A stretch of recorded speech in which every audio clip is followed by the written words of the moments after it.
Hello, everyone. Welcome. So, TPK, we're doing a deep dive on Steven, as I put it nicely earlier. Stevie the Wonder Boy Harris. I thought it was funny. This is interview 3 of 4. Yes. So just to kind of half cover what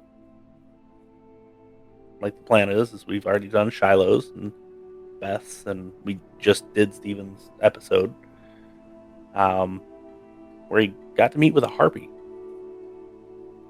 The Savannah harpy, to be 100% clear. That was fun. Savannah harpy wasn't nearly what everybody thought, which was my hope. I definitely thought he was going to grill Steven more than he did. No, he is a Malkavian after all. Anyway, and he is a harpy. So, the night started off pretty straightforward. You know, we did introductions. But after all that fun stuff, Steven got dropped off by Beth, went inside the club, went upstairs, sat down, had a nice conversation, I feel like, with said harpy, right? Yeah. Was told the Camarilla traditions, you know, all sorts of fun stuff. Stuff that I don't know if Nen knew. Yeah, for the most part, it was in the book. Okay. But mainly it's stuff that I know Steven didn't know. Because Steven's a baby. And then Steven hallucinated.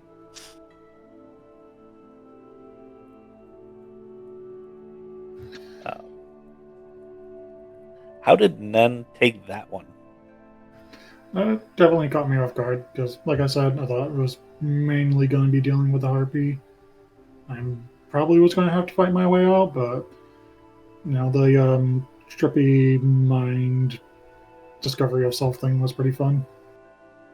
Yeah, initially I was thinking about it, and I was like, but they wouldn't want to start shit like that quickly. At least, not yet. Not yet. Yeah. So I was like, what can we do for Steven that'll, like, fill the evening, first off, and secondly, would kind of possibly get Steven to like this guy? So I was like, hallucinogens. That will always work with a drug addict or a pothead or whatever. So yeah, Steven got some special blood, went on a spirit quest of sorts. I thought it was fun. Thought it was unique, and it was uniquely Steven. First, we ran into an aspect of forgetfulness, if I'm not mistaken, right? Yes. I don't know, was it really forgetfulness or childish? Yes, both. Our resident Cocia played that part. Feel like she did it fairly well.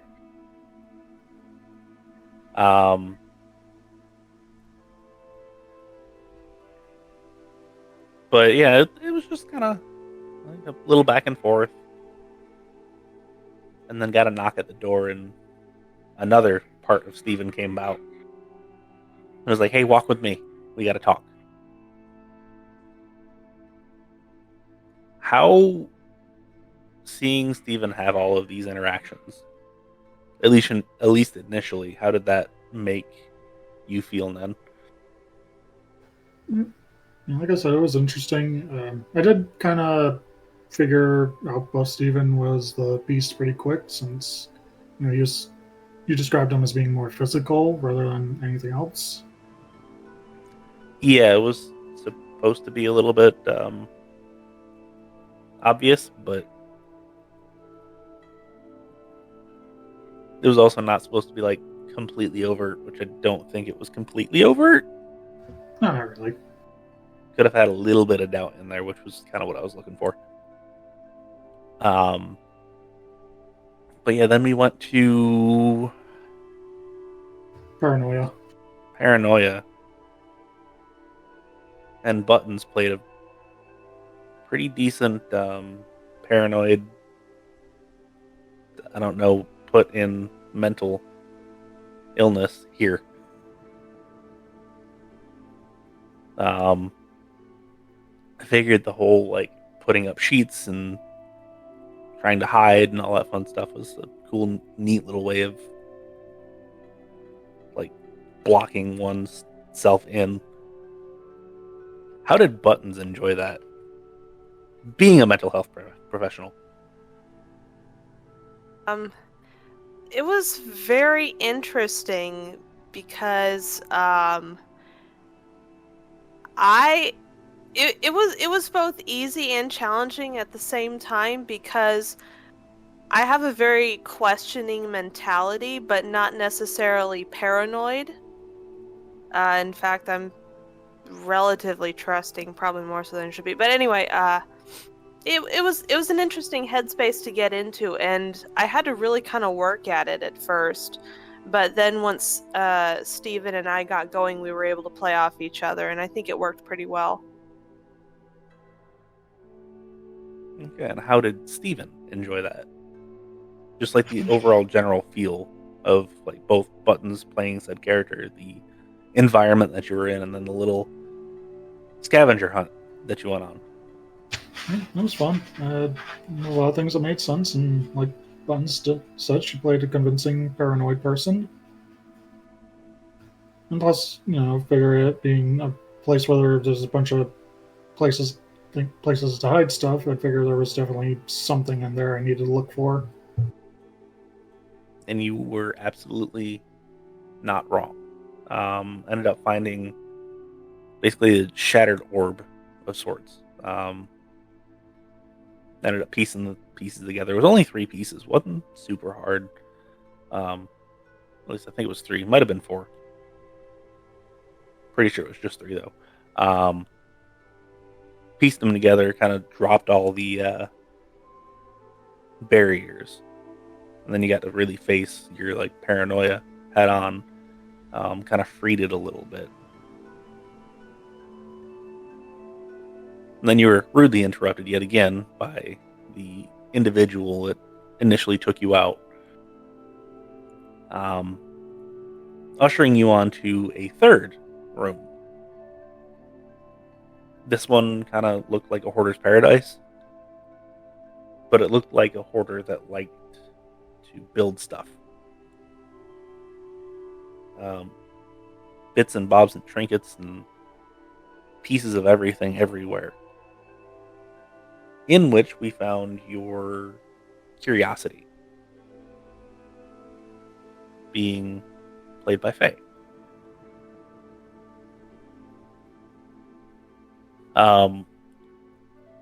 Again, I tried to make it a little bit more like, because Steven is a little bit scatterbrained, so I wanted things to be a little bit messy when you initially walked in. I think that Faye did a pretty good job of playing the counterpart to what Buttons played, basically. I did like that they were right after each other. Yeah, that was somewhat planned.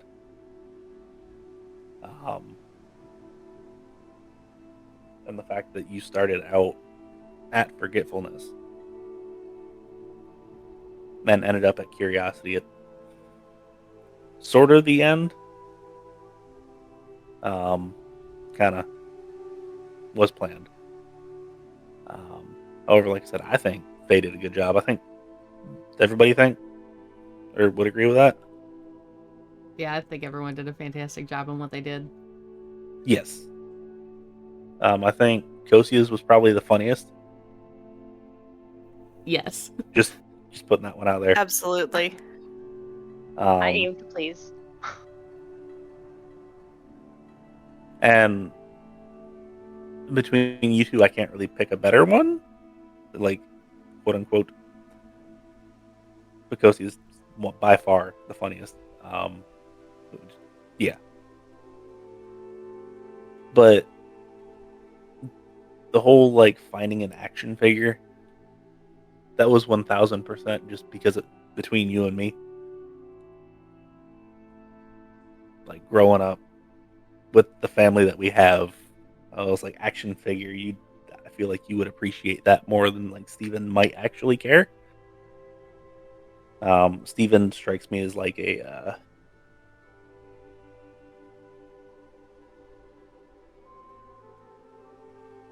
build a computer to hack in to destroy computers type, rather than like played with toys as a kid type. Yeah, you would have played with toys a little bit before you started slipping mentally. Yeah. But like I said, it was just one of those, specifically that character. There's other ones that probably would have fit better, but that was more so like your and my upbringing is why I picked that one. Because I was like, gotta pick a Marvel one because everybody knows Marvel. Our family doesn't care so much. Marvel, DC doesn't care. But everybody knows Marvel. I was like, who's the most like heroic person for most people in Captain America? And that, or nowadays Iron Man, because the whole Avengers thing. But Captain America's better.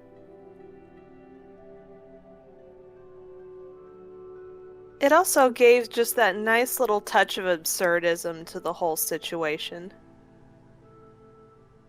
Just a little bit. I thought it was really cool. Yeah, and I also kind of wanted something that didn't fully like fit Steven. You say that, but as characters, we don't know anything about his childhood. Right. So it could. In game, it could still fit. But I'm just saying, Steven right now. Oh, for sure. Like, Steven right now, if we're going to put a superhero to him, I would argue, like, a Deadpool. Hands down. Yeah, or, like, I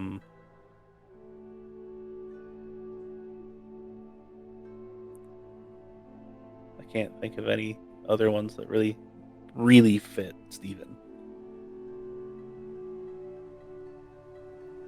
But again, I was like, I don't want that one because it fits him too well. I want something that's kind of sort of counter to what he is right now.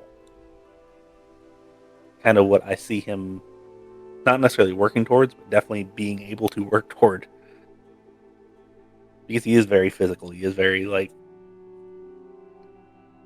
when there's a problem, face it head on rather than, like, skirt around it, from what I've seen at least. You mean face it knife on? Yes, that one. Well, Blade would have worked too, but not really at the same time. Yeah. That one might have been a little bit too on the nose. Fair enough. Albeit hilarious.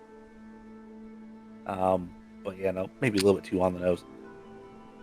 But yeah, once you've found that, put the pieces back together, the room magically kind of straightened itself up.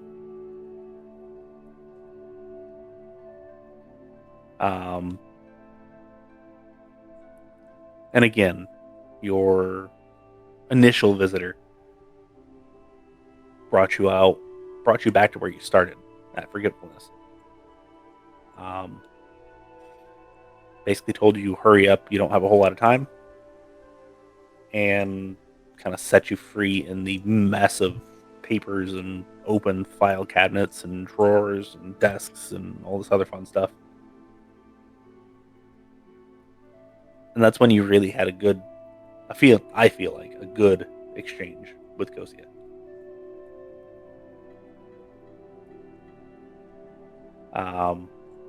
Which is kind of where we saw the humor come out, which is felt like we kind of needed a little bit, especially with Steven, because Steven is at the heart of it pretty funny, even if he's not trying to be. Yeah, definitely. He's a funny character. He has his moments, and I especially love the fact that he's funny while not being the stereotypical, like, fish milk. Yes. Absolutely. Which probably is due to us being new to this game. So we couldn't really play into the stereotypes fully. I mean, we do to a certain extent, but not, like, fully. That makes sense. We could. Oh, yeah, no, we absolutely could. But us as players don't. We don't Right. do that. Right. Which is half the reason why I like this group, because stereotype, throw that shit out the window. Subverting expectations.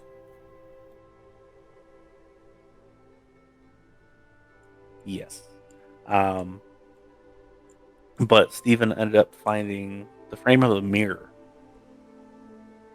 amongst the files and papers and filing cabinets and all that fun stuff.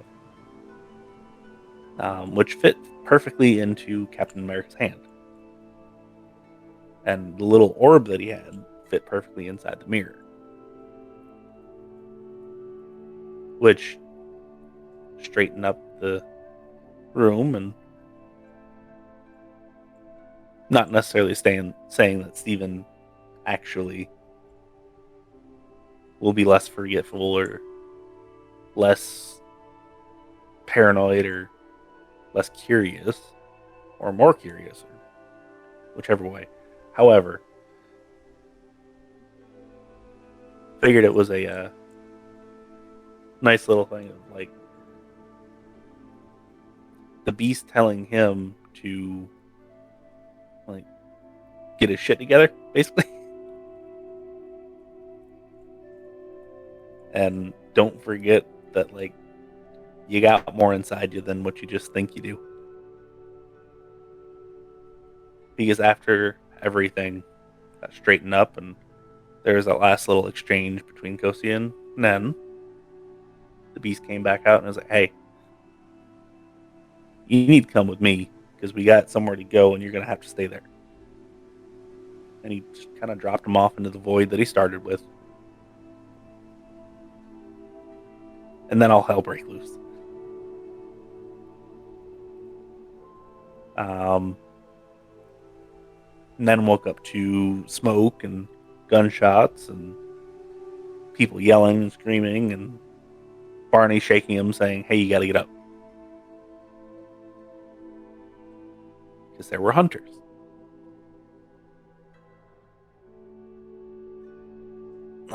That was, how did Steven take that one? Very much with a, oh, wait, what? What was happening? That's fair. Especially since I don't think Steven really understands, like, what a hunter really is. Once Barney broke it down for him, he definitely would have had it. Yeah. Because, of course, those people exist. Yeah, I mean, naturally speaking. I know we as a group had talked about hunters a bit prior to, like, that entire thing. But yeah, no. And the fact that they were there for the harpy probably was a bit worrying. Because, like, you know, I know, everybody knows that the Harpy's going to be a little bit older than everybody else. Or at least in this group. Meaning they're probably a little bit stronger, so the hunters probably come prepared for it. So if that particular group of hunters got a hold of Barney or Steven or both, it's a very real possibility that they might not have made it out. Whose idea was it to grab the Harpy, though? Was it Steven's? Was that purely just to gain favor, or was that like a Steven, I gotta try to save people because they would try to do it for me idea? Bit of both, really. Since he just met the Harpy, and he was at least willing to give him some helpful advice on how to deal with vampire society. Plus, the whole, the part with the, what was it? Being hospitable to your guests. Figured making sure they get out alive is part of that. I mean, that's fair. Out of curiosity, how many other players would have done that? Burn, baby, burn.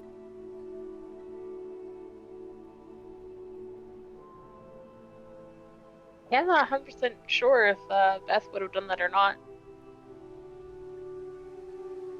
Shallow wouldn't have even been there. You kidding?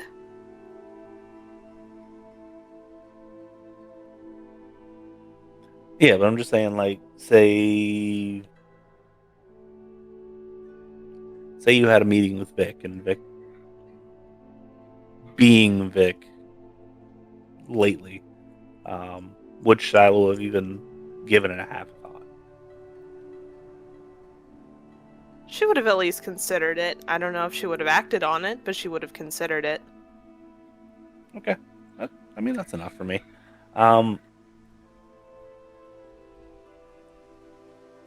The whole throwing him in a dumpster thing, that was 100% Barney. Barney said just throw him in a dumpster and call it good. We're not going to help him out more than we have to. And then they got a hold of Beth. How did Beth handle that? I think Beth was just glad to have something else to think about other than the fact that killed her sire. And sold her soul to Giovanni. Got that too. And witness an entire club of people dying. That was not her intent, and she had nothing to do with that. That is my story. I am sticking to it. Yeah. We also got to see Cheryl again. Which was kind of great. Barney fully threatened Cheryl, and Cheryl was just like, whatever, it's fine.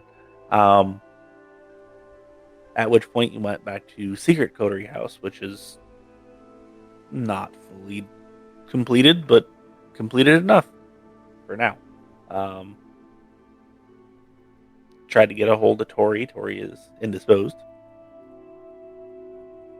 Stays indisposed through the day sleep.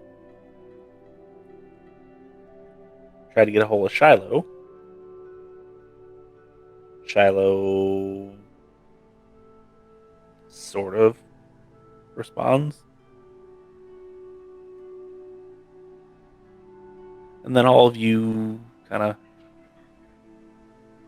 hole up and sleep as you so see fit. And that's kind of where we ended it. So, first and foremost, I'm going to open the floor to everybody else because I've been talking for a while. So, I have a question about the conversation between Steven and the Harpy. There was one part that kind of caught my attention when the harpy was talking about humanity versus oh shoot, I wrote it down. Hang on. Insanity. Wits versus humanity. And Stephen kind of agreed with him that sometimes keeping your wits is more important than giving into your humanity. Does Stephen actually agree with that, or was he just agreeing to stay on the harpy's good side? He was agreeing to stay on the harpy's good side. Okay. He would rather keep both his humanity and insanity. But if you couldn't keep both, which would you choose? Or which would Steven choose? Probably wits. So he would agree with the harpy at that point. Or no, he'd lose his wits.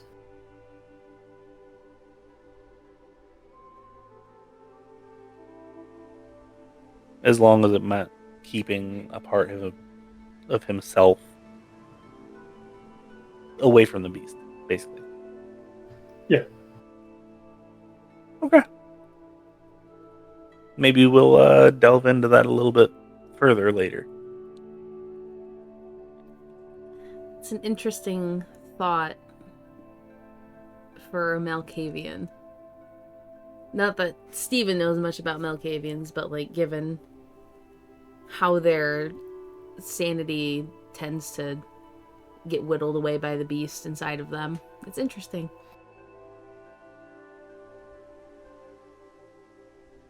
Nope, maybe we'll see Stephen lose both at the same time.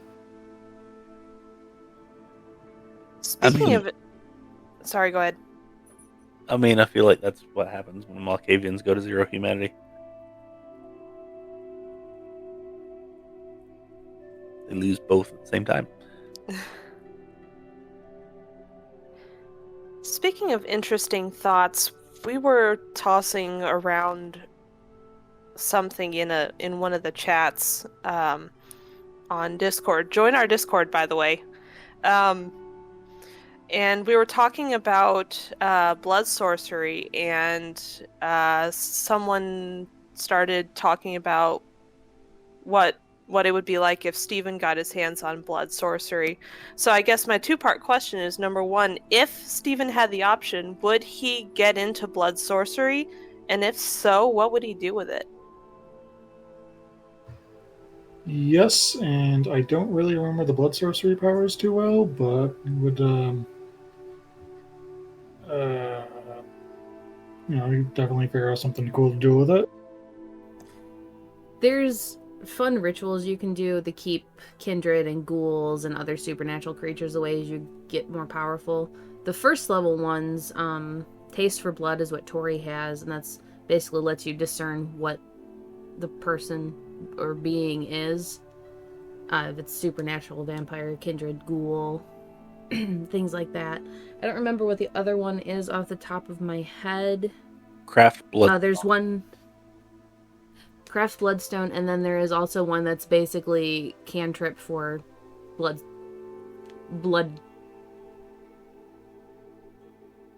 stuff. You could just basically do small thermitude things with it. Yes, and the craft bloodstone typically is used to track individuals. That sounds fun. The other one, I don't remember exactly what all it entails, but yeah. Yeah, you can do like minor images and words and stuff with it. Yeah. The second dot abilities are a bit better. A bit You more mean useful. singular second dot ability? Well, the second dot actual like blood sorcery stuff like Scorpion's Touch. And all that is 2 only has Extinguish Vitae. That's the only second dot one. I thought there was more than that. Nope. Between every book that has been released, there's only one. Okay. could have swore there's more than that. No, that's the entire issue I was having with it, and that's why we have had those discussions. That's fair. And then 3 is when things get fun. yeah, and then the ritual, because there is just the one ritual, right? Every dot has multiple rituals to pick from. Okay.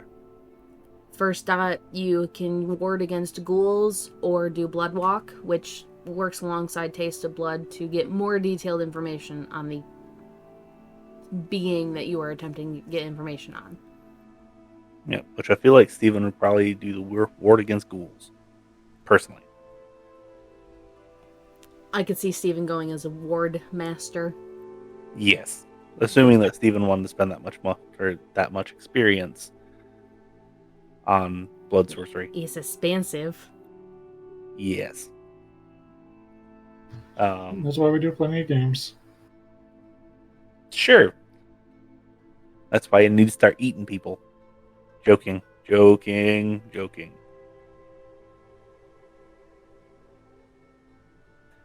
Anyway.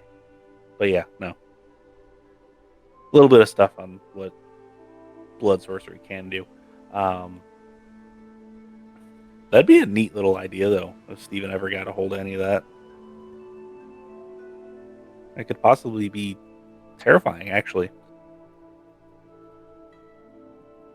A Malkavian with blood sorcery? Not at all. That's not scary at all. No, it's fine.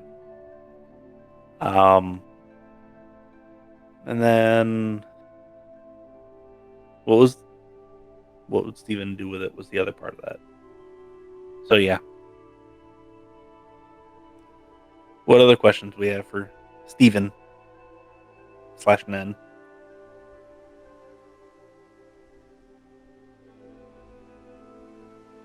How attached is he to his job that he had as immortal? He really does it just to keep himself alive. He would definitely quit it if he could find another source of income, mainly through working through the barons. I mean, he got sugar baby money right now. Sure, but he didn't want to mess with that right away because he wasn't sure if that would have been flagged and he would have alphabet soup agents swarming him. Fair. That's fair. But now that the coterie is on their way to working towards getting independent of the other barons financially, is keeping his job something he's interested in? No, not really. You'd probably look into doing something where he has more independence. There is, however, the one thing about that.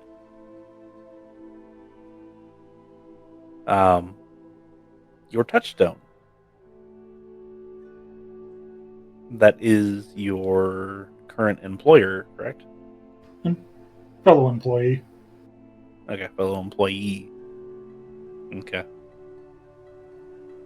So would he be willing to just like, alright, cool dude, just don't die, and walk away? If Steven decides to open up his own shop, Leo will be totally okay with it, as long as everything's off the books. Wire fraud and IRS down your throat. Got it. I could see Steven doing a cash only catering service to a certain degree. You can open it for the organivores. Yeah. A chop shop, if you will. I mean, you got a name now.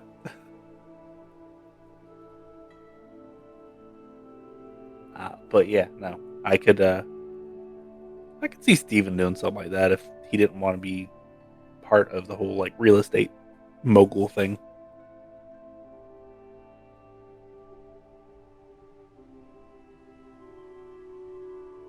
Yeah.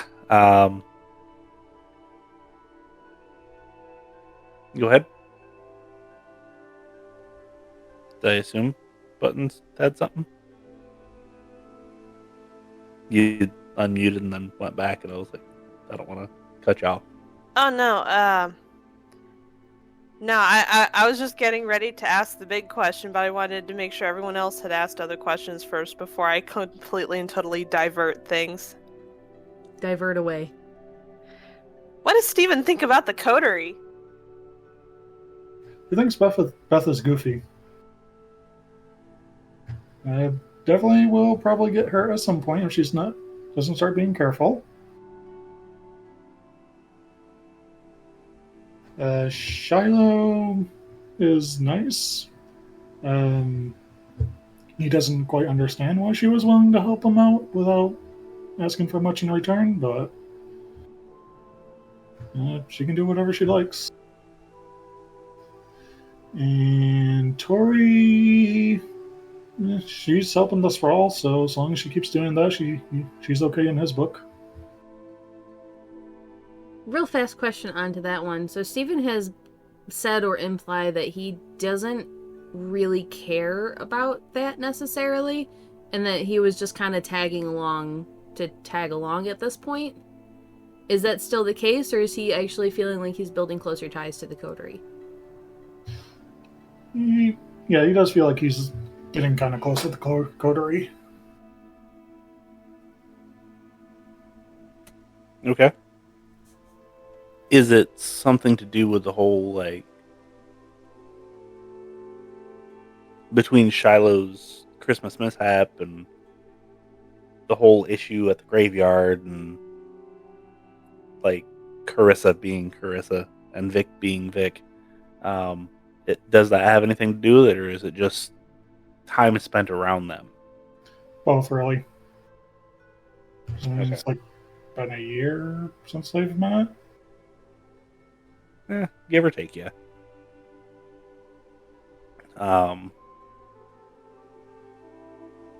Because I know, like, while Steven hasn't necessarily, like,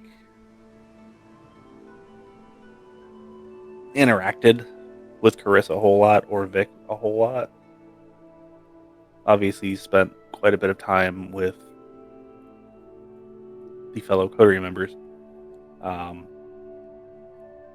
And I feel like there is a certain kinship between him and Beth, because there's a lot of, like, unknowns for both of them. Beth for a very different reason than Steven, but Steven still has them. Shiloh, we joke and say that she's the cool aunt, but, like, at this point, it really is basically Steven's aunt. And Tori's kind of like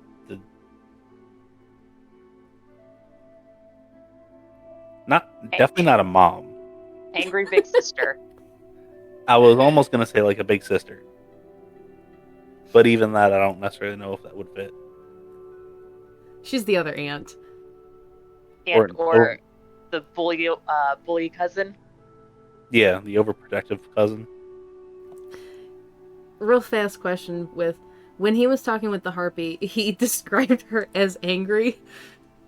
Does he legitimately feel that way about her, or is there does he think other things of her?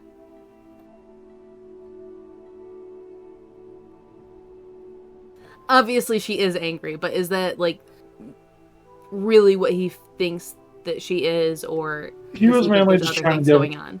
He was mainly just trying to give the harpy as little information as possible.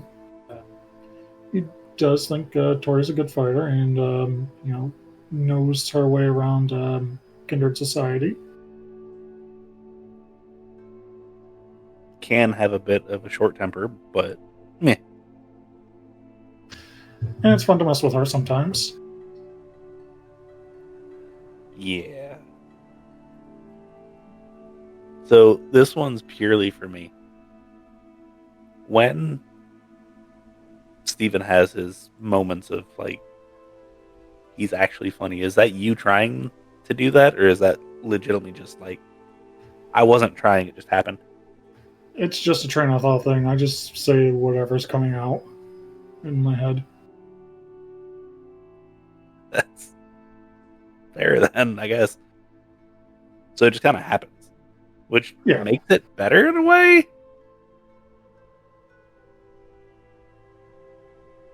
But yeah. And then obviously we're gonna do a rundown of like the NPCs, the major NPCs. We're gonna start off with probably the one that probably means the most to Steven right now, and that's Barney. He's anti-government. And he's smart, and Steven likes him. With the random cat in the background. So Steven likes him. How about Red? Since we're on the Nosferatu train already. He flies far, and it's funny. That's fair. Then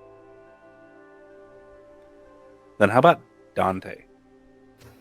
He is a troublemaker, and Steven likes him too. That actually somewhat. Why does surprising. Steven like him? Specifically because he's a troublemaker. So he likes that he brought MI6 to us. Yeah, well, maybe not that part so much, but just the fact that he gave him a headache. I mean, that's kind of fair. And then everybody's out of character favorite, Johnny. He's smart to try to stay out of politics, though it would be helpful if he would give us a hand a little.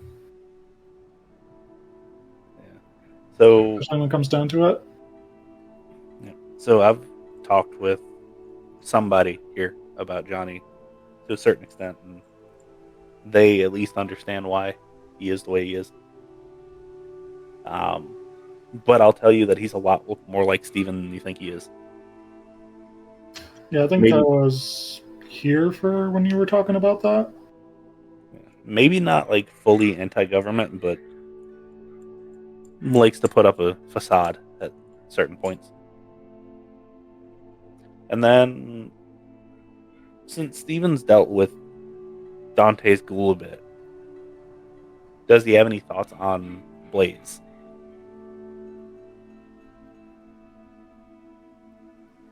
If you even remember who that is.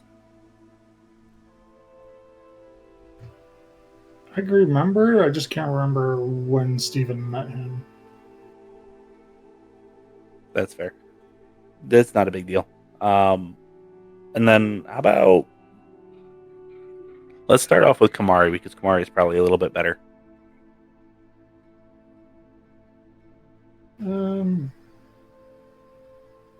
Definitely has the younger brother vibe to him when it comes to Vic. Yeah, and I mean, that's exactly what he is to Vic. He's just his younger brother. So speaking of Vic, how does Steven feel about Vic? Pompous. I mean, that's fair. He is Ventru.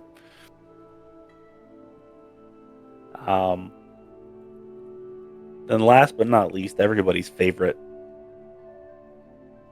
Not really. Carissa.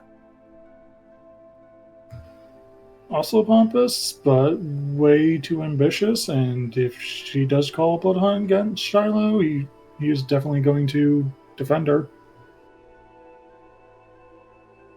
Okay.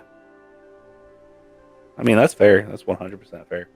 And then we got one more person to ask about, right?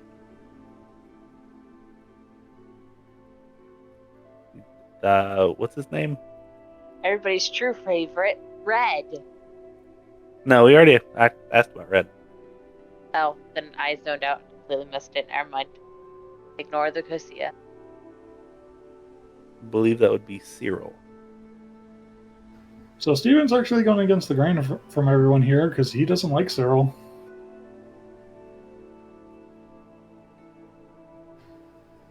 Specifically because the first time, first and only time Steven met him, Cyril tried to mind control him. That I believe sort of did. No, he resisted. Okay. I don't understand why Steven has such a problem with that, necessarily, because it's kind of just a fact of kindred society that that's going to happen to you. Well, keep in mind, he is a baby. I mean, I get that. Been a year old by the time that came around. He hasn't really seen Shiloh use the power to make people forget things or anything like that, but I think he's seen it once or twice. What does he think of the mind control stuff that I think he can do and other kindred can do as a whole then? But with cloud memory, that's fine, but stripping people from their wills is not okay with him. So what does he think about Wink then? Because the very first time they met Wink, he did that to Tori. Yeah, he wouldn't like Wink.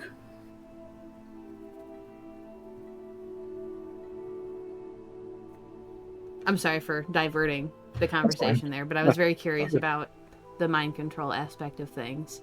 No, it's okay. I was gonna ask about that too, because part of Shiloh's thing could be seen as not necessarily maybe like mind control, but definitely taking control from the other person in an effort to help, but it's still taking the control away from the other person. And I was just wondering how he reconciled that with the paradigm that is Shiloh. Right, because Shiloh did that to him. Well, yeah. I don't think he sees it as her stripping him of his will. It's I don't know, manipulating his psyche slightly. Isn't that what the other ones are, though? I think at this point it's more of a Just don't try to enslave people. I'm not saying you have to like Cyril. I'm just genuinely curious what the difference to Steven is between Shiloh forcing his mind to come back together and away from the beast to Cyril trying to make him walk away. I think it's more the intentions behind it. If I'm reading it properly.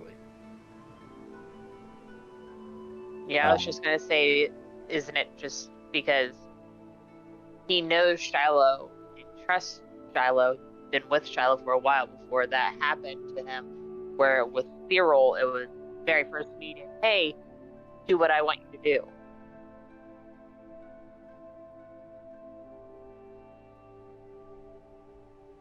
Yeah, and it was a do what I want you to do because I don't want you in my problems versus hey, calm down so you don't hurt yourself or anybody else. It's like that. I think it's more so the, and correct me if I'm wrong here, but it's the intentions behind whatever the control is. Very much, yeah.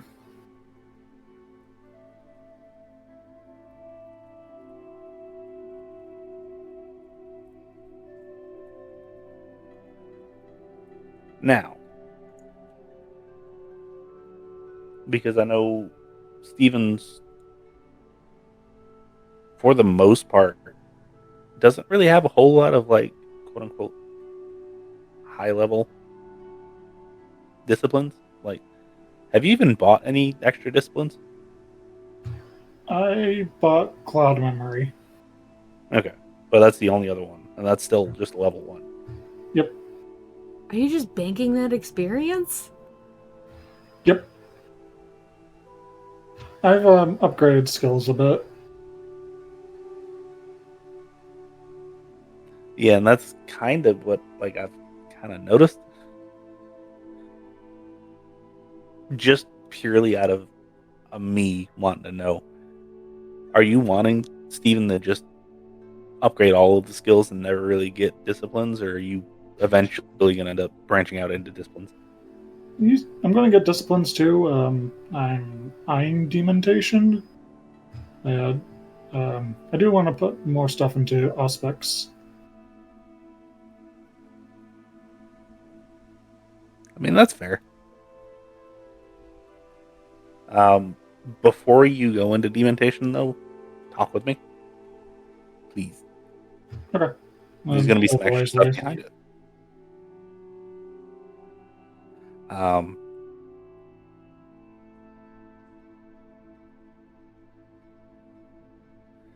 But yeah, no. Dementation's fun. And a Malk with demontation is, yeah. Is he interested in learning any of the skills that the coterie has? Aside from blood sorcery, maybe protean. Or no, not protean. Fortitude. Right? Someone has that? Tori has both fortitude and protean. Protean is what she uses for her feral weapons.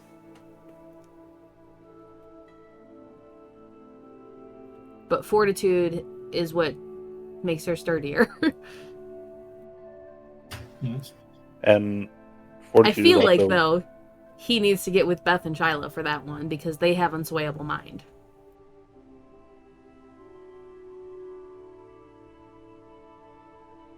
And that is exactly what I was just about to say. Fortitude being unswayable mind as well, I think would fit Steven better than fortitude. Just for the simple fact of, like, what we do know about him at this particular point. Wait until you find out about his abandonment issues. Oh, he doesn't have any of those. I mean, now's the $100. time. I mean, his mom took off, and his sire left him after like 5 days, so... She came back for a couple days. Does he have any connections to his mortal family still? I feel like I remember we talked about it at some point, but I can't remember what we said. He does still call his dad, and he'll talk to his mom whenever she gets a hold of him.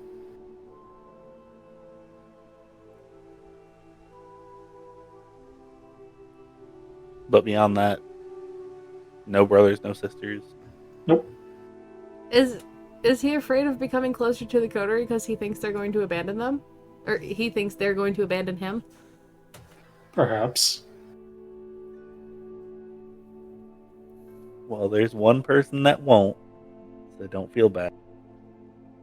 Beth will always be there for you.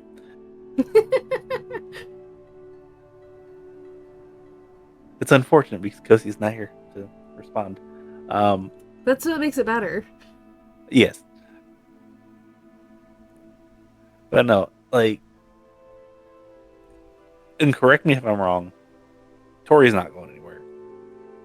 Shiloh's, No, Shiloh, the farthest that she'll go is maybe Charleston. At least until the cam shows up. Yeah. I think Steven will see a new side of Tori coming up at some point that may help with that. Or the Diablerie side. There's no plans in anyone finding about that. But no, it's interesting that he's got the abandonment issues. The dynamics there will be interesting to see, because Shiloh's a flight risk, 100%. Beth kind of feels, I don't want to say wishy-washy, but Beth feels like she could go either way. Yeah, Tori's not going anywhere. No, once Tori makes up her mind to stick with someone, you're stuck with her. That and Tori was running for too long and she's tired of that shit. Yeah. But physically, she's not going anywhere. Right. Yeah. So, good news. That one you're stuck with for a minute. Might be the quote-unquote scary one, but it'll be alright.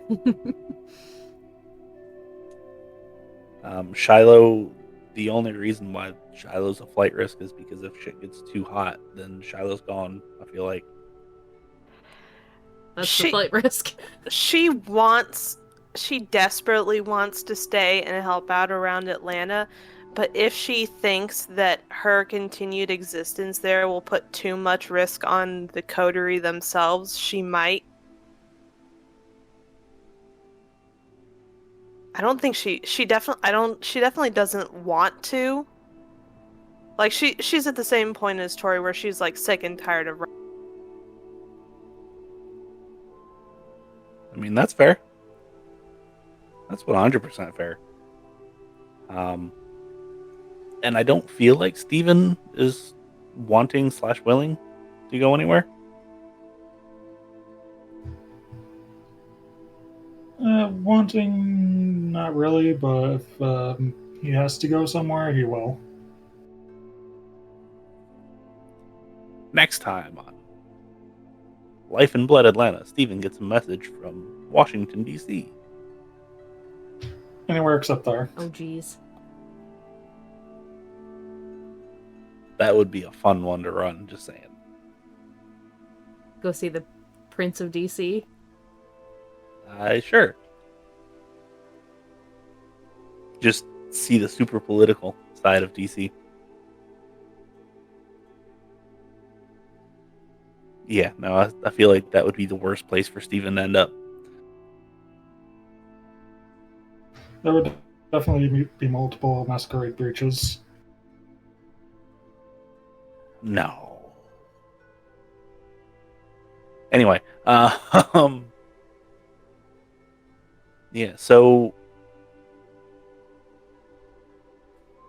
since Steven is probably the least known of the group, beyond the parents thing, is there anything else that Steven would, or you would want to share about Steven with everybody? Well, also similar to Tori, he's actually, like, once you get his guard down, he's actually going to be, like, very loyal to everyone.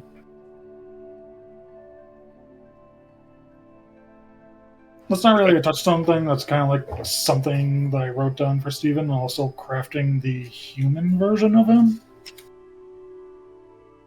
I mean, that's fair. That's 100% fair. I believe we asked this in one of our after game talks, but is Steven actually from Atlanta, or is he from like a nearby area? He is from Atlanta. Okay. Covered the family, covered the mom and dad. This is purely for me. Does Steven have any sort of like college?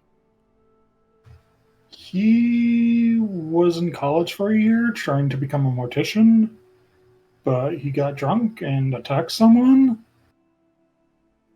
And that's where the mental health started. Yep. Because how old is Steven, actually? He is 37.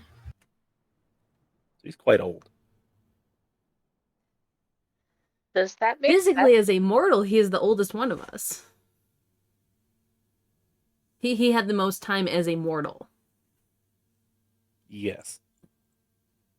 That's interesting. That's a very interesting juxtaposition, given how he is the newest vampire. It's also why he's stubborn about letting some mortal aspects about his life go.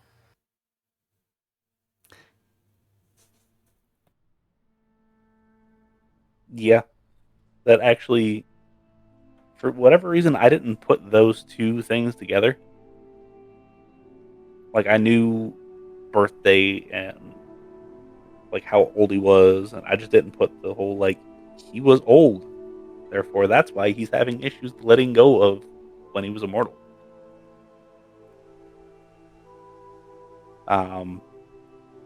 So that put his dad early 60s, late 60s, somewhere in there. Yeah, somewhere around there. So his dad's almost around the age of like Gramps and Beth and Tori.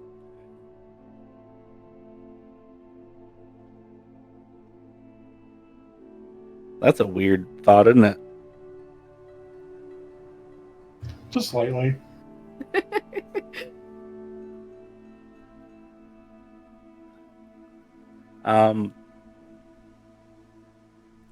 Last question I have before I'm going to turn it back over.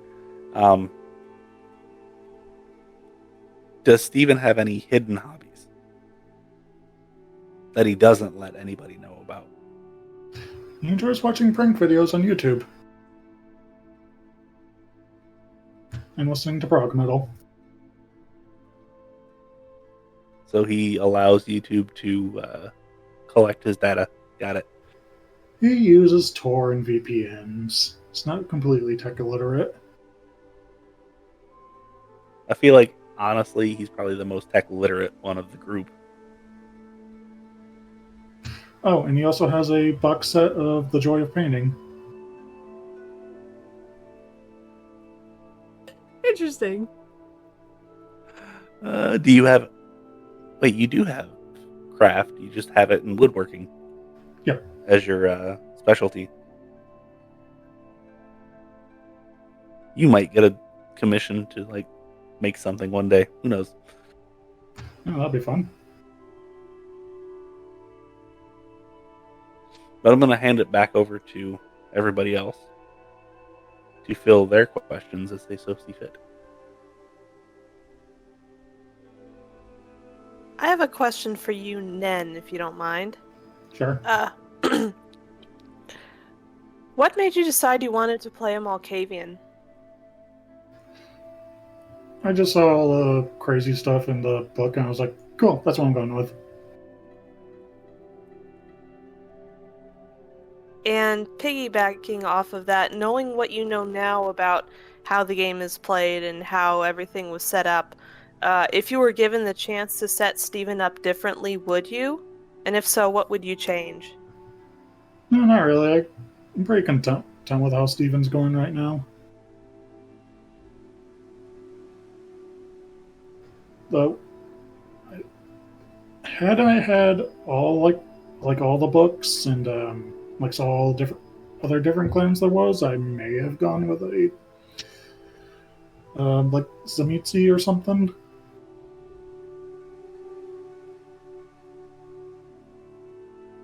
I mean, that's fair. That would have been terrible for Shiloh, but that's fair. Oh yeah, that reminds me. What does he think of the different sects, the Camarilla versus the Anarchs versus the Independents, and the Sabbat? He would definitely lean towards more Anarch. He doesn't really like the Camarilla because royalty, and I can never remember how much Tori would have told him about the Sabbat. She's been pretty vocal about how much she hates them. Yeah. Did she describe them as vampire Nazis? Probably not in those words, although she might have. That was around the right time period for her.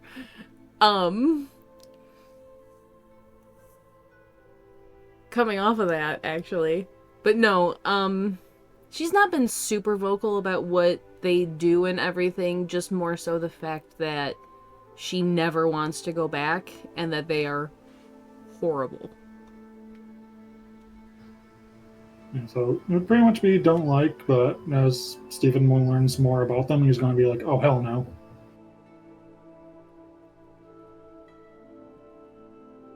What, no Valkyrie for you? Nope. Again, fair. And I think we've kind of established that Steven's technically independent, not necessarily Anarch. I don't know if that's been verbally said. I'm just saying, like, amongst us. Yeah.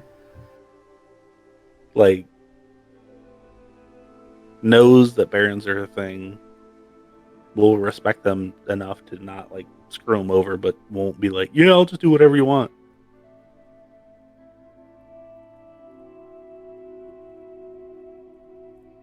He technically, I want to say lives in Vic's domain, correct? I believe so. It's like borderline on the Sprawl, because I remember mapping it with you at one point, and it's like borderline near the Sprawl, but it's actually in Vic's territory. And actually, only Beth lives in the Sprawl. And Tori. But he doesn't really know that if something does come up huge, that he should go to Vic. Would he want to interact more with Vic and like do things like that? You would mostly try to avoid Vic unless he has to interact with him.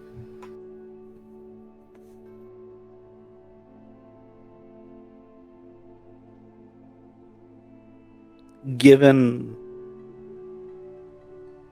the thoughts for Steven on Vic being pompous and, well, him, and the fact that Vic is probably going to be a little bit more condescending, I can understand that.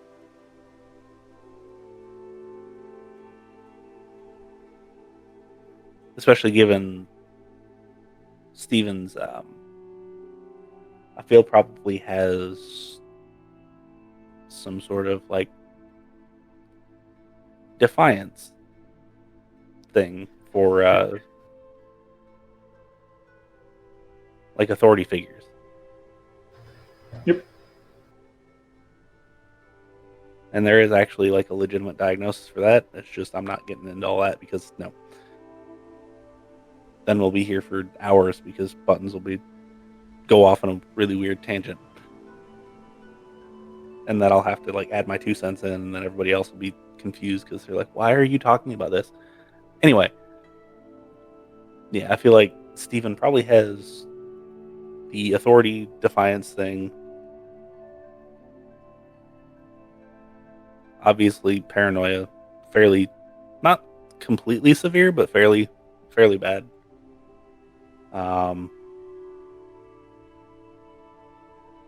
Probably attention deficits at certain points.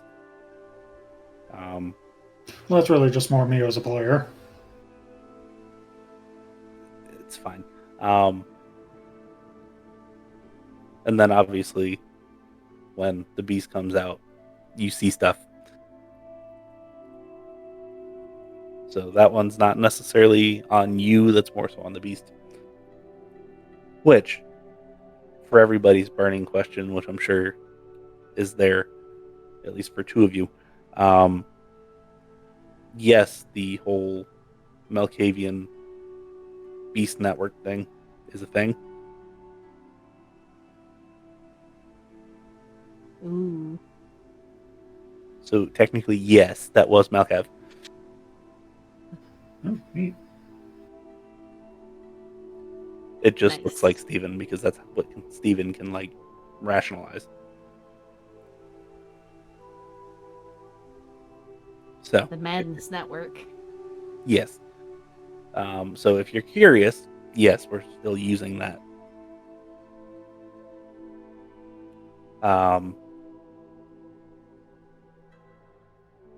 But yeah. Does anybody else have any other questions for Nenavar? I'm gonna throw out a complete random one. Ready? Okay. What is Steven's favorite color? Great. I was hoping for something crazy like orange. Orange is too gaudy. Gotta ask him the vehicle question. If Steven had a car, what would he get? Or would he even get a car?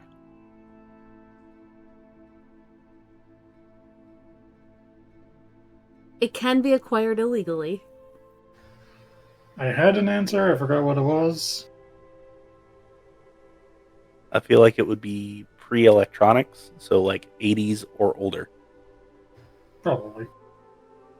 Maybe an SUV. Oh, he'd get like the OJ Bronco.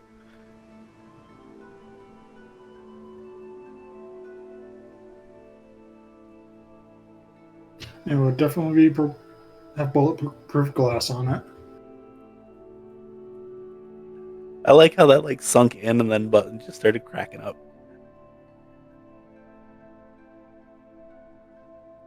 But yeah, no, I could absolutely see Steven driving something like that, or like a big old Suburban, and I'm talking about old Suburban.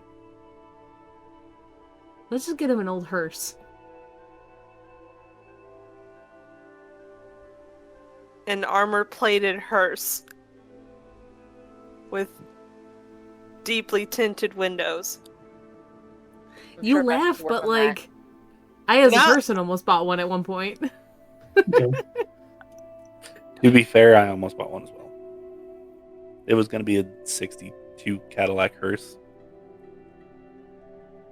Yeah, like I had the cash in hand, and I was like, I'm going to go buy it. And then I was like, it needs work. I can't do it.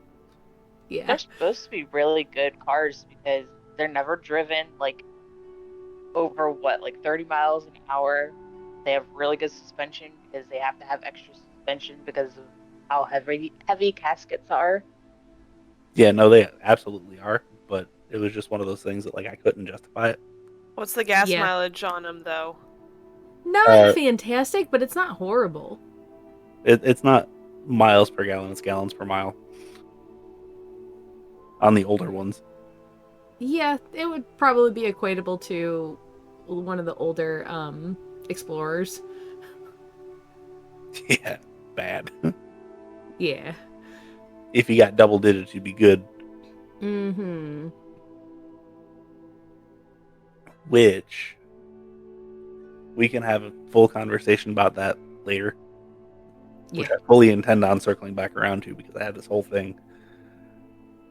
That's what my Malkavian goes to is cars. But yeah, no. Would Steven ride a motorcycle? Yes. Okay, see that I could see. I could see We just- Steven getting like a crotch rocket. Are we just getting the whole coterie of motorcycle? Yeah, let's just start a motorcycle. A motorcycle gang, man. code? Why not? To be fair, they can outrun cops better, so Yeah. don't run from cops. Yeah. That's my, I'm sure at least all of the player characters at least have done that at least once as mortals. Joke's on you. Tori hasn't. The other three have, but Tori hasn't. Tori was a good child. Ish. I will be Pretty asking about that. upstanding. Yep, no. Go ahead. No. I'm ahead. saving it for your episode. No, that's I what I mean. Go ahead. Yeah. Ask that during that. Okay. I absolutely will. But yeah. Does anybody have anything else for Nenavar and Steven?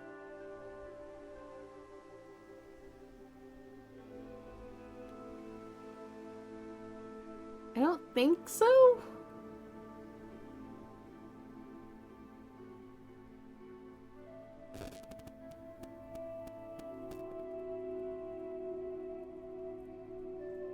I can't think of anything else. Okay. Does anybody have anything for me? Yes. First off, how dare you? That's it. I just wanted to do a Office reference. How dare I what? You didn't watch The Office? No. No. Oh, okay. Never mind. Don't worry about it. I have a question, but I don't know if you can answer it currently. What does Johnny think of Steven? Johnny thinks that Steven is brand new to the game and that he needs to learn how to play before he will fully allow him to, in his world at least. play the, how's it pronounced, jihad, or just being as a kindred in general? As a kindred in general.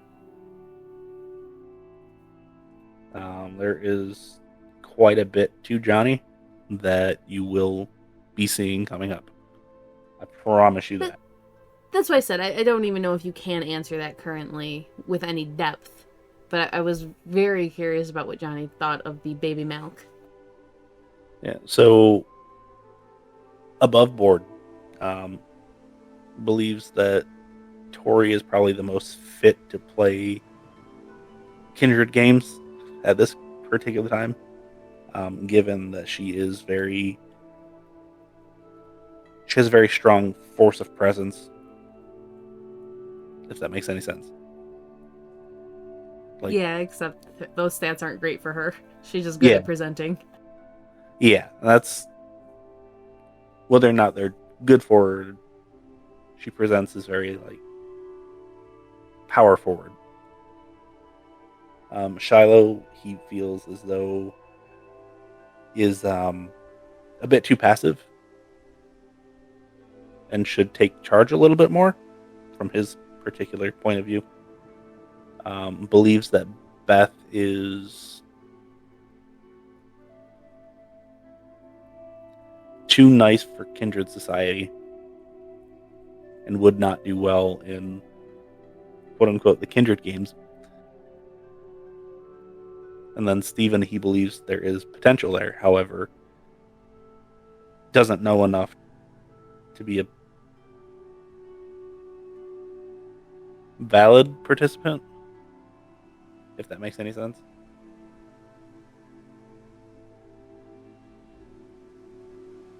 If that answers any of your questions. I mean, a little bit. I wasn't expecting to get the rundown from everyone on him.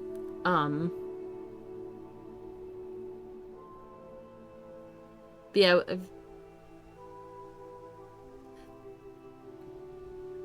don't suppose we could find out what the Harpy thinks of him. You will eventually. Actually, you might in about 3 weeks. Okay. Specifically, Tori might in about 3 weeks. Can I ask what Johnny thinks of the whole situation with Cyril?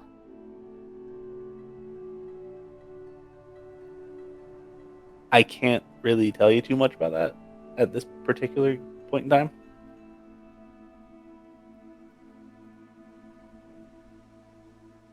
There's things that are keeping me from doing that. Okay. And no, he's not going to show up next week. Or this week. Not even on the broader strokes of an answer?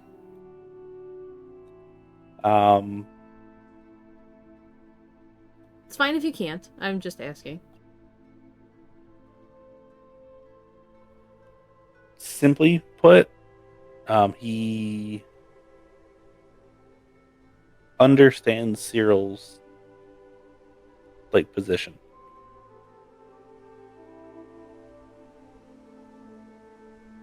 Okay. Whether or not he can condone it is a completely different thing. Fair.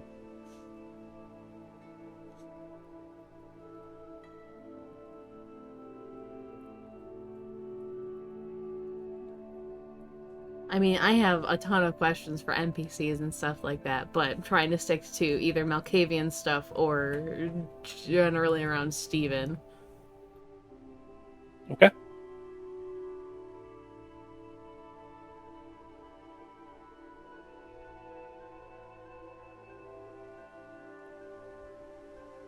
If you had planned for it, what would have happened had Tori not asked Barney to be there with Steven? Steven would have woken up to gunfire and smoke. And then would have had to figure shit out by himself. Mm. Same actions, just no helper. Gotcha.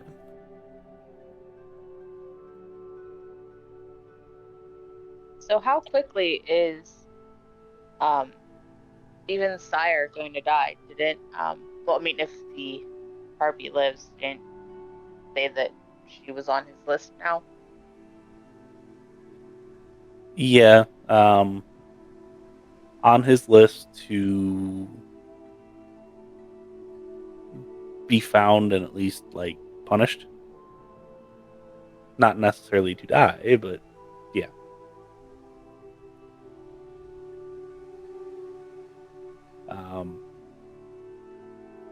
Also, for those of you that are curious,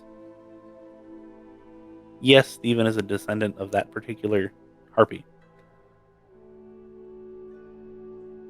Fun. Yeah. Stephen is 13th generation, right? Yes. Yep. So his sire is 12. The sire is 10 or 11. The sire is 10, and then the harpy's 9. Interesting. If you're curious. If Stephen had not been of the harpy's lineage, would the harpy have gone as easy on him? No. However, I also may or may not have specifically wrote that in for, a me thing.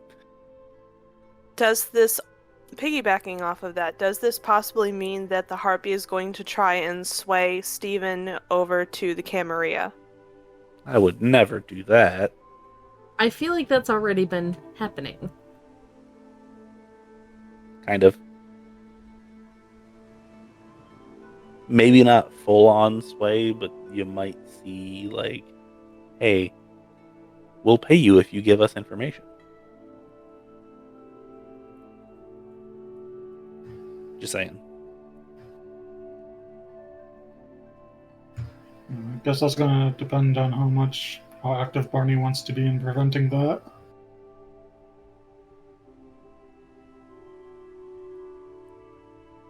Yep. Honestly, the harpy can prevent Barney from even knowing, so, that's a fun thing.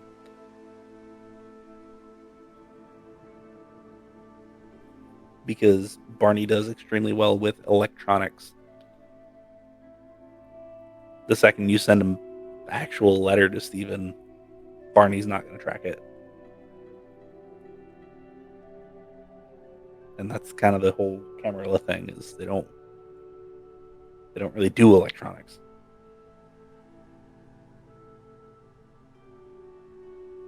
So when Stephen thinks that somebody's listening, they are. Whether it be the TSA, NSA, or Barney.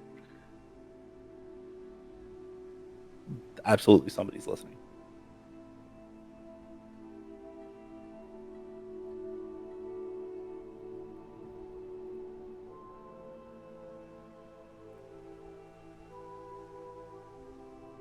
This is vaguely off topic here.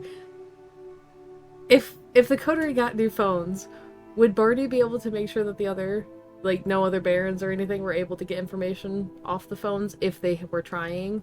Because that's my entire fear with this phone that Johnny gave us. You mean Johnny might have, like, put a bug in your phone? Yeah. You would never do that. Sure. That is exactly what he did. Of course he did. Absolutely, of course he did. Yeah. So he knew exactly where Shiloh was the entire night that Shiloh went and did Shiloh things. He's been tracking you. He hasn't necessarily been listening to any of you, but he's been tracking you.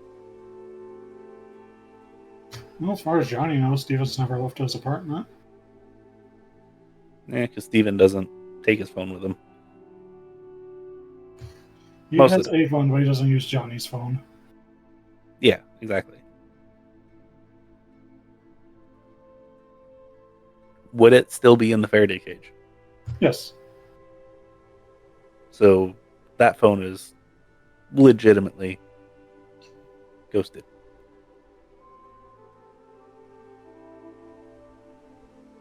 But yeah, no, above table. Johnny's been tracking locations, not necessarily what you've been doing, but... Yeah, I feel like Tori's phones stay in her bag, so they would have a harder time hearing things even if they were trying. Yeah. I think the only person that might be able to be heard is Beth. Because I feel like Shiloh keeps it in her pocket, underneath her jean jacket. Beth, I feel like, has like a belt clip. I would say it's probably in her back pocket whenever she's out walking about and whatnot. But as soon as she gets in the car, it just goes in the cup holder. Yeah, exactly. And let's face But it, Johnny- she's in the car a lot. Yeah, and Johnny doesn't give a crap what you're saying. He wants to keep tabs on you, make sure that you're not going places that you're not supposed to be, basically. And what places are those? Outside the city. So you mean Beth just the other day, going to Georgia? Rip Tori. Yeah. No, like Savannah. Or like way west of Atlanta.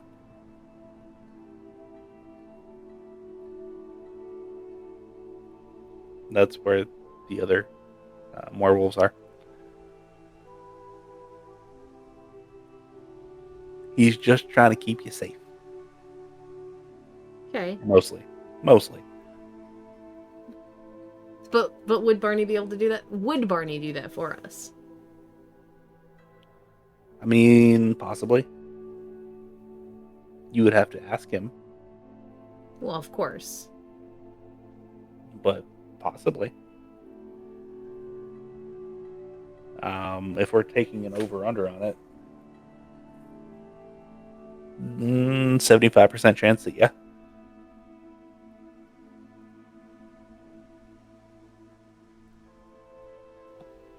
Because Tori knows obviously nothing, or not nothing, very little about how these new phones work and everything like that. But she knows that tracking is a thing, given things. That was huge when she was growing up. Yeah. So that's a concern of hers. Now, I have a question for the coterie, and this does actually play off of Steven's thing. Seeing as Beth has a newer car, it's not brand new anymore, but it's definitely newer. There's GPS in it. Would Steven be freaked out about that? And would the rest of the coterie even think about it? Yeah, he would definitely be uncomfortable.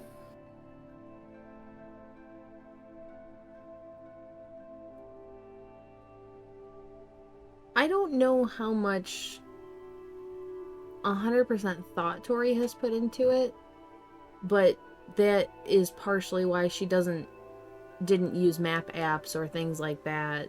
She just kind of knows where things are in the city, or at least things that she needs to know, I feel like, or knows enough about where things are to, if she has an address, find it. Typically. Maybe not drive there, but get there. Or at least get close. Right, so I don't know if she would think about that all the time, but more and more it would be something that she's thinking about. Okay. Then how about Shiloh? Would Shiloh even care? I mean, she definitely care about the idea of being tracked. The kicker is, I don't know if she would actually understand enough about how GPS works to actually consider it as a concern. Because I mean, she was holed up with the herder technology is bad Camarilla for the first 15 years of the 21st century, so she's missed a lot of technological advancements. So I don't know if... Sorry, go ahead. I don't know if she would know enough to be concerned, but she would definitely be concerned about, like, an obvious paint job, or like something that can easily be tracked, like a designer license plate or decals or things like that. Didn't Shiloh grow up during the Cold War stuff, though? She would know about tracking and how that was a huge thing with the government. I was born during the tail end of it, so 91 was the tail end of the Cold War.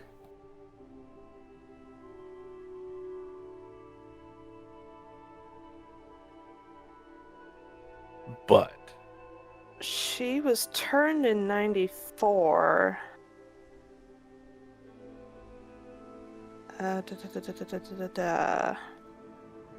She was born in 65. So yeah, she would have lived through that time period, and honestly, probably that was like ran a huge thing during it. And she probably would have ran like nuclear bomb drills too. Yeah. See that? I know she'd be concerned about tracking, but like I said, I don't know if she'd understand enough about GPS yet.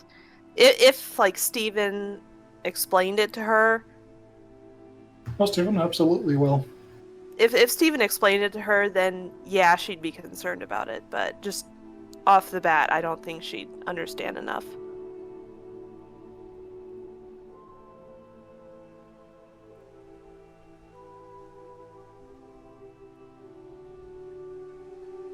So we got one yes, one meh, one yeah, and I don't know.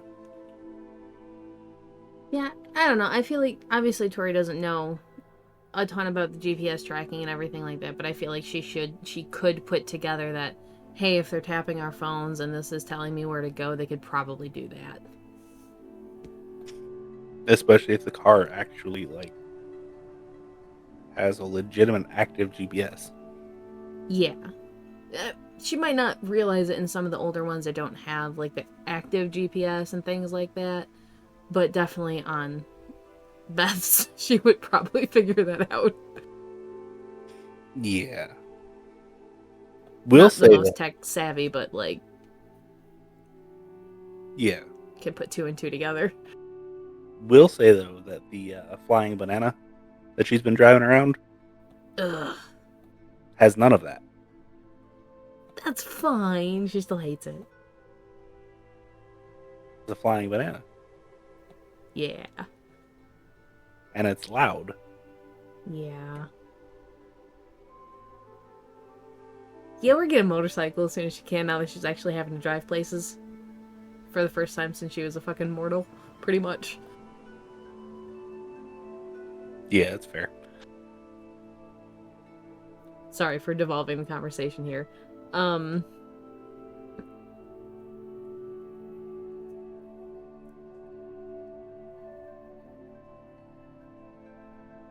So before we go, because I feel like we're pretty much out of questions. I can't think of any more. Does anybody else's character have any conspiracy theories that they are 100% positive that they're true?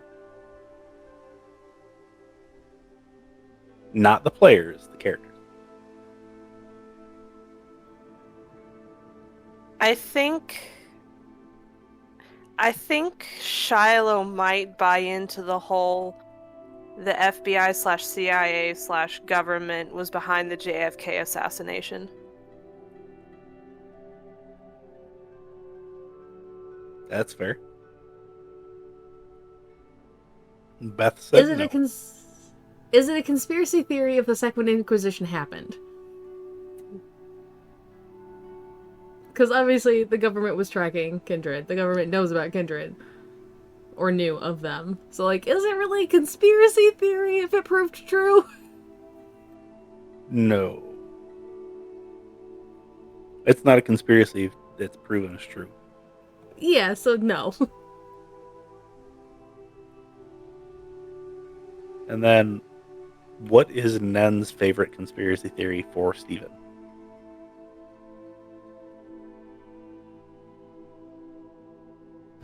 The government's covering up the existence of Sasquatch to prevent poaching.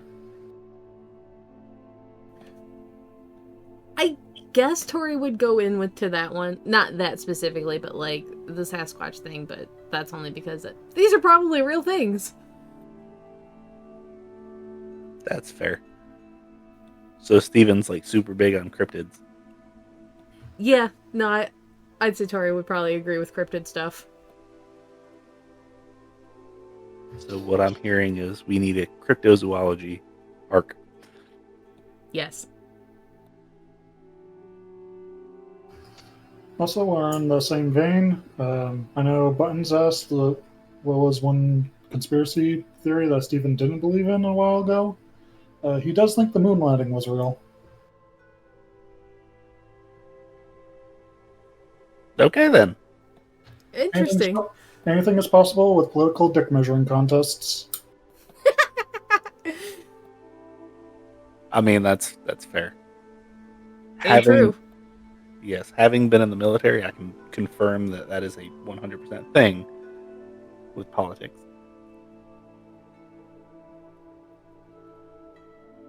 Especially men in the U.S. government. They like to put them out there and figure out whose is bigger. I think that's a fantastic note to end on. Probably. So I think we're gonna jump off and close the stream. I know it's a bit early, but I think we'll do what we did last time, maybe? Possibly. Or just chat. But either way, the stream will be ending early tonight. So Yes. thanks for watching the stream. If you watch the stream, enjoy listening/watching this when it comes out.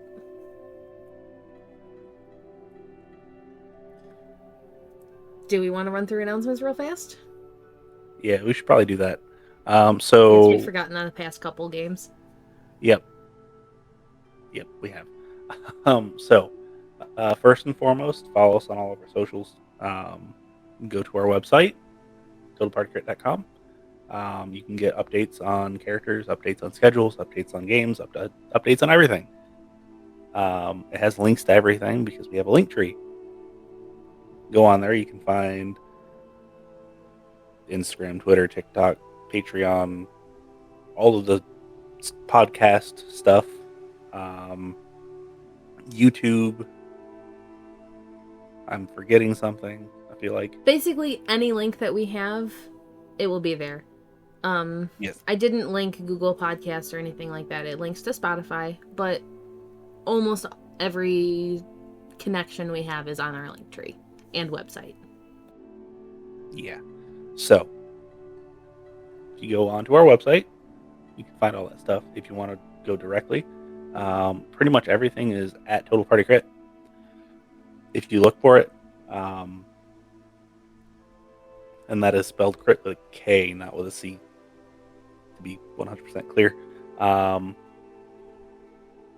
If you can support us on Patreon, we would greatly appreciate it. However, we get it. Everybody's broke. Or at least. So in lieu of not being able to support us on Patreon, we understand that most of our socials cannot be supported currently. Subscribe on our YouTube. It'll help us hit our marks for people to support us on there. Follow us on Twitch. It'll help our marks to get able to be use the free stream, the free Prime stuff on there. So, follow, support how you can. Yes. And then we are having a little bit of a schedule change. I believe next Thursday we're not doing anything, correct? So let's see. Next Thursday. That'd be Tori's interview. Oh yeah. Yeah. That's true.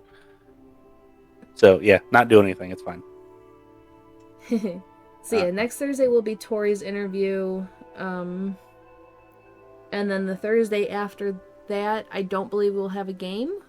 But then Thursdays will turn into Call of Cthulhu after that. Yes. Saturdays are still for Atlanta. And then Tuesdays, starting on February 14th, I will be running a Vampire the Masquerade Chronicle called Blood and Hope Detroit. yes. So Faye will be the storyteller. Buttons, And I then believe. everyone else will be playing the coterie. Yes, I believe Buttons is playing Gangrel. Cocia is playing a Ventru. Nen is playing a Toreador. And I am playing a Ravnos. So this will be, hopefully, fun. The start of that is on our website. There's characters' names. Blurbs will be coming soon, but you can check out things a little bit beforehand if you pop on our website. Yes. And these games will be running mostly weekly. Obviously, if something comes up, it will change. But the Life and Blood Atlanta and Blood and Hope Detroit will be run congruently. Not in this same time, like day per day, but like they will be running at the same time. Yep. At sort of the same time window. Within a couple Roughly. months. Yeah. Within a couple months. At most a year, but within a couple months. I wasn't sure if we wanted to talk about that yet. The games will be set in the same TPK World of Darkness. Yeah. For lack of a better frame. It is our group's World of Darkness, and they will be set in the same world. So look out for any Easter eggs or any callbacks Yes. or any mentions. Because they will be there. I may or may not have already done that. Yep. And I got a really stern look from Faye when I did that, but it's funny because it's fine. So yeah, look out for that. And yeah, if you can join us, join us. If you can't join us, watch us. Like, subscribe, review, tell your friends, tell your mom, tell your dad, tell your brothers, sisters, aunts, uncles, and cousins. Grandparents, it's hit or miss. Above the Table Talks will be filling in on days where we don't have full groups or if something comes up for a couple of people. So they will still happen, but not often. Yes. Like, I know beginning of March, there'll be one on a Saturday. Because I'm not going to be here. Apparently my wife wants to, like, make me spend time with the kids in Florida for some odd reason. I don't know. Something about big ears. Who knows? Anyway. So yeah. Like I said, if you can join us on Twitch. If you can't, like, subscribe, review, tell your friends, tell your mom, tell your dad, tell everybody. Leave a random comment. Doesn't really matter what you say, although it'd be nice if it's about the game itself. Yeah, and if it's feedback, it's even better. Of, hey, you missed this, or you do that, or you're doing a really good job. We like those ones. Even if it's that Nen guy looks kind of creepy with the hoodie and the glasses, that works too. So yeah, by all means. I think we're good to go now. I think we got everything. I think so. So with that, have a good night. Stay safe. And thank you for joining us. Yes. Good dreams.